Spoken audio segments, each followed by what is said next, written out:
അപ്പോൾ ഈ വിദ്യാർത്ഥി മരണപ്പെട്ടപ്പോൾ അവിടത്തേക്ക് കടന്നു വരാൻ പോലും ചില വിദ്യാർത്ഥികൾക്ക് കഴിഞ്ഞില്ല. എന്താണ് ഇതിൻ്റെയൊക്കെ സൂചന? പല അധ്യാപകരും എത്തിയില്ല, മാനേജ്മെൻറ്റിൻ്റെ ഭാഗത്തു നിന്ന് വേണ്ട വിധത്തിൽ ആളുകൾ എത്തിയില്ല. എന്താണ് ഇതൊക്കെ നമ്മളോട് പറയുന്നത്? അങ്ങനെ ഏതെങ്കിലും ഒരു വിദ്യാർത്ഥി സംഘടന അവിടെ ഇടപെട്ടൊരു വിഷയത്തിൽ ഇടപെട്ടാൽ അതിൽ ഉൾപ്പെടുന്ന ഏതെങ്കിലും ഒരു വിദ്യാർത്ഥി ഉണ്ടെങ്കിൽ ആ വിദ്യാർത്ഥിയുടെ പേര് തൊട്ടടുത്ത ദിവസം നോട്ടീസ് ബോർഡിൽ വരും. ഒരു SFI സംസ്ഥാന സെക്രട്ടറി എന്ന നിലയ്ക്ക് മാത്രമല്ല, കണ്ണൂരിൽ നിന്നുള്ള ഒരു വിദ്യാർത്ഥി നേതാവ് എന്ന നിലയ്ക്ക് സഞ്ജീവിന് വ്യക്തിപരമായി തന്നെ ഈ അഞ്ചരക്കണ്ടി മെഡിക്കൽ കോളേജിനെ പറ്റി, അല്ലെങ്കിൽ ഇപ്പോൾ അതില്ല അഞ്ചരക്കണ്ടി ഡെന്റൽ കോളേജിനെ പറ്റി, ആ സ്ഥാപനത്തെ പറ്റി നല്ല വ്യക്തമായി അറിയാം.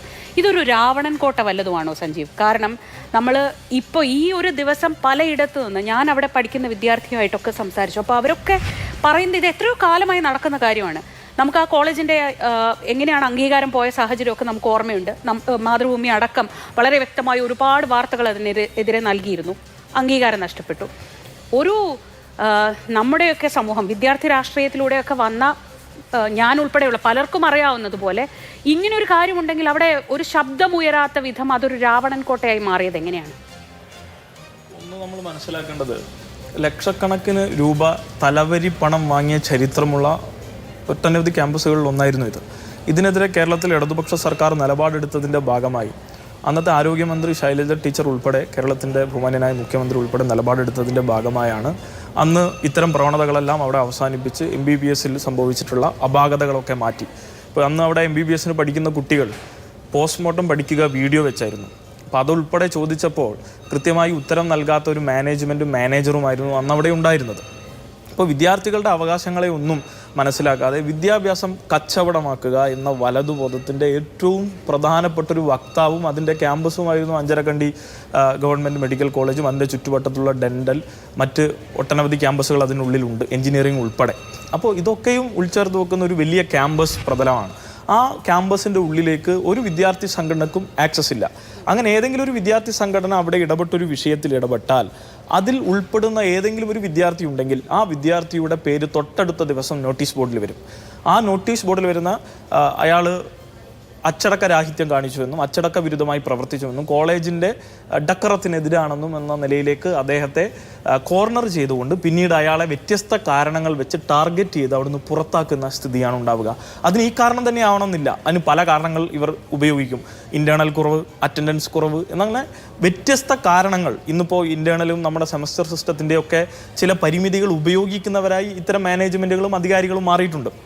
ആ അധികാരികൾ പിന്നീട് ഇവരെ പുറത്താക്കുകയാണ്. അപ്പോൾ നമ്മൾ മനസ്സിലാക്കേണ്ടത് 4-5 വർഷം ഓരോ സെമസ്റ്ററിന് ലക്ഷക്കണക്കിന് രൂപ കൊടുത്ത് ലോണൊക്കെ എടുത്ത് പഠിക്കുന്ന ശരാശരി ഒരു മലയാളിയിലെ ഒരു വിദ്യാർത്ഥി ആ വിദ്യാർത്ഥി എങ്ങനെയാണ് ഇത്തരം കാര്യങ്ങളിൽ ഇടപെടുക? അപ്പോൾ ഈ വിദ്യാർത്ഥി മരണപ്പെട്ടപ്പോൾ അവിടത്തേക്ക് കടന്നു വരാൻ പോലും ചില വിദ്യാർത്ഥികൾക്ക് കഴിഞ്ഞില്ല. എന്താണ് ഇതിൻ്റെയൊക്കെ സൂചന? പല അധ്യാപകരും എത്തിയില്ല, മാനേജ്മെൻറ്റിൻ്റെ ഭാഗത്തു നിന്ന് വേണ്ട വിധത്തിൽ ആളുകൾ എത്തിയില്ല. എന്താണ് ഇതൊക്കെ നമ്മളോട് പറയുന്നത്? അപ്പോൾ ഇത് യഥാർത്ഥത്തിൽ വിദ്യാർത്ഥികൾ കടന്നു ചെന്നാൽ, ഒരു വിദ്യാർത്ഥി സംഘടനയോ അല്ലെങ്കിൽ ഏതുമാവട്ടെ, ഏത് രാഷ്ട്രീയ സംഘടനയുമാവട്ടെ, അവർ കടന്നു ചെന്നാൽ ഇവർ നേരിടുമെന്നുള്ളതാണ്. അതോടൊപ്പം തന്നെ ജനാധിപത്യപരമായി ആ വിദ്യാർത്ഥികൾ സംഘടിക്കരുതെന്നും ഏറ്റവും വലിയ ഒരു തെറ്റായ നിലയിൽ പ്രവർത്തിക്കുന്ന ഒരു ക്യാമ്പസും മാനേജ്മെൻറ്റാണ് അവിടെ നിലകൊള്ളുന്നത്. അപ്പോൾ ഇതിനെതിരെ നിയമങ്ങൾ ശക്തമായി ഉണ്ടായിരുന്ന നാടായിരുന്നു നമ്മുടെ ഇതെന്ന് പറയാൻ കാരണം, രാജ്യത്തെ കേന്ദ്ര സർക്കാർ തന്നെയും നമ്മുടെ നാട്ടിൽ ഭരിച്ചുകൊണ്ടിരിക്കുന്ന സർക്കാർ തന്നെയും ഇന്ന് പുതിയൊരു സർവകലാശാല തുടങ്ങാൻ ഒരു സംസ്ഥാന ഗവൺമെൻറ്റിന് NOC പോലും കൊടുക്കാനുള്ള അവകാശമില്ല. അത് പൂർണ്ണമായി നിങ്ങൾക്ക് ലഭിച്ചു കഴിഞ്ഞു എന്ന നിലയിൽ സ്വകാര്യ മേഖലയ്ക്ക് ഇതൊക്കെ എഴുതി കൊടുത്തുകൊണ്ടിരിക്കുന്ന ഒരു ഘട്ടത്തിലാണ് നമ്മൾ പഠിക്കുന്നത്. രോഹിത് വെമുലയെ നമ്മൾ മറന്നിട്ടില്ലല്ലോ. രോഹിത് വെമുലയും ഈ പറഞ്ഞ നമ്മുടെ ക്യാമ്പസുകളിൽ ഫാത്തിമ ലത്തീഫ് IITയിലും IIMൽ പോലും ജാതിയുടെ പേരിലും മതത്തിൻ്റെ പേരിലും വിദ്യാർത്ഥികളെ കൊലപ്പെടുത്തുകയാണ്. ആ കൊലപാതകം സംഘടിപ്പിക്കപ്പെടുന്ന ഇടത്താണ് സുപ്രീം കോടതിയിൽ ചെന്ന് രോഹിത് വെമുലയുടെ അമ്മ ഒരു നിയമം കൊണ്ടുവന്നത്, പ്രാബല്യത്തിൽ കൊണ്ടുവരാൻ വേണ്ടി ഇടപെട്ടത്. എന്താണത്? രോഹിത് വെമുല ആക്ട്. ആ രോഹിത് വെമുല ആക്ടിനെ ഒരാഴ്ച പോലും ഇന്ത്യയിൽ അതിജീവിക്കാൻ അനുവദിച്ചില്ല ഇന്ത്യയിലെ സംഘപരിവാർ. എന്ത് ചെയ്തു എന്നറിയോ? ഇന്ത്യയിലെ ക്യാമ്പസുകളിൽ തെരുവോരങ്ങളിലൊക്കെയും സവർണ സംഘപരിവാർ ഫാസിസ്റ്റ് ആൾക്കൂട്ടങ്ങൾ ഇതുപോലെ പ്രതിഷേധങ്ങൾ സംഘടിപ്പിച്ച് ആ നിയമത്തെ സ്ക്രാപ്പ് ചെയ്യിച്ചു.